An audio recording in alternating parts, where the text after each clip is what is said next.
I cannot believe it is already time to be doing the first monthly reading wrap up of 2026. That is wild. January kind of blew by but felt really long all at the same time. But I had an amazing month of reading. I had a few 5-star books and I actually ended up reading 6 books for January, which I was not expecting. Definitely felt like after the first 5-star read I was gonna hit a reading slump, but thankfully that did not happen and I felt really motivated and into reading for this month. So I actually started off 2026 with Artemis by Andy Weir. I loved The Martian by Andy Weir and I read that one over 5 years ago. I don't really remember what year it was when I actually read that one, but I was hoping that this one would be just as good, and it is. It did not disappoint me at all. Definitely 5 stars, and that is coming from someone who is not the biggest sci-fi lover. The way Andy Weir writes makes it easy for the reader to understand the scientific things that he's saying, even if you don't know much about science. I myself always struggled with science in school. It is not one of my strong subjects, but he writes it in a way that I feel like I know what he's talking about. And if I feel that way, anybody could, because like I said, not my strong subject. I really loved the characters in this. I actually had a good laugh because for the first 10 or so pages, I thought the main character was a man, and then somebody said she, and I had to take a minute and reimagine everything I had just read from a woman's perspective, not a man's. But once I got over that, it was so good. I did not want to put it down. Great plot, great pacing, great characters,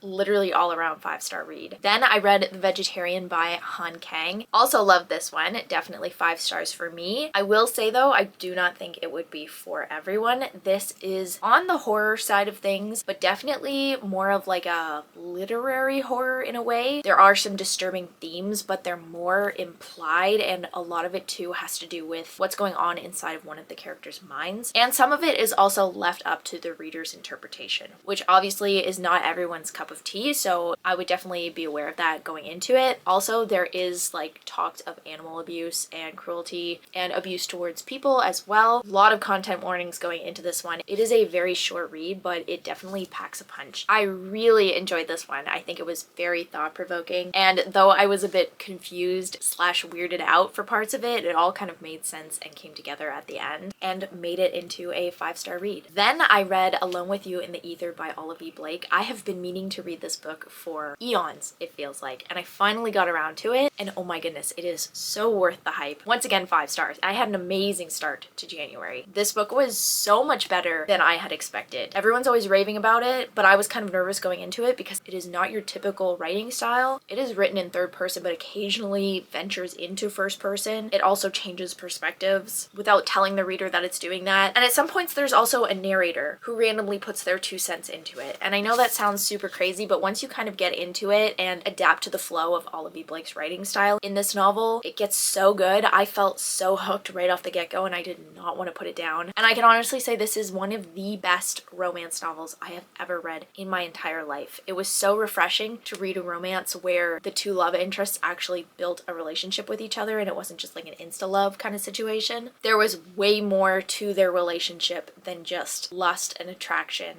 They actually built a foundation before anything else, and that's all I'm going to say because I'm not here to spoil it for anybody. But if you have ever had even the slightest interest of reading this book, you definitely should because it is so freaking good. Then I listened to the audiobook Semi Well Adjusted by Alison Stoner. This is her memoir and I finally received a copy from Libby. I had been on the hold list for this book for months now because it is just in such high demand, and I can see why. It was a very enjoyable listen. It was narrated by Alison Stoner and she just talks about her entire life being in the film industry. If you don't know who Alison Stoner is, she was in Camp Rock, she was in a Missy Elliott video, she also was in some of the Step Up movies, and she did some other things for Disney as well. And she just kind of talks about fame and the price of it, and also just the price of being an actor and giving up your childhood to pursue that, and then what she's doing now after having basically retired from the industry. This was a very eye-opening read. I feel like she did not leave anything out. She was not shy about telling the truth, even if it kind of made other people in the industry look bad. I do not rate memoirs, but I will say I do recommend this one if it sounds interesting to you. It was pretty good. Then I read this collection of poetry slash, I guess, essays called A Gentle Reminder by Bianca Sparacino. And this one I rated 3 stars. Initially, I felt like I was going to rate it more 4 or 5 stars, but it started to really get repetitive. I think this one would have been better had I just read like a poem a day until I finished it, but I was really in the mood for poetry, so I kept reading it, and the themes were kind of repetitive, and then also some of them I just could not relate to at this current point in my life. So I am thinking about potentially putting this one into a little free library. I think somebody else might get more out of it than I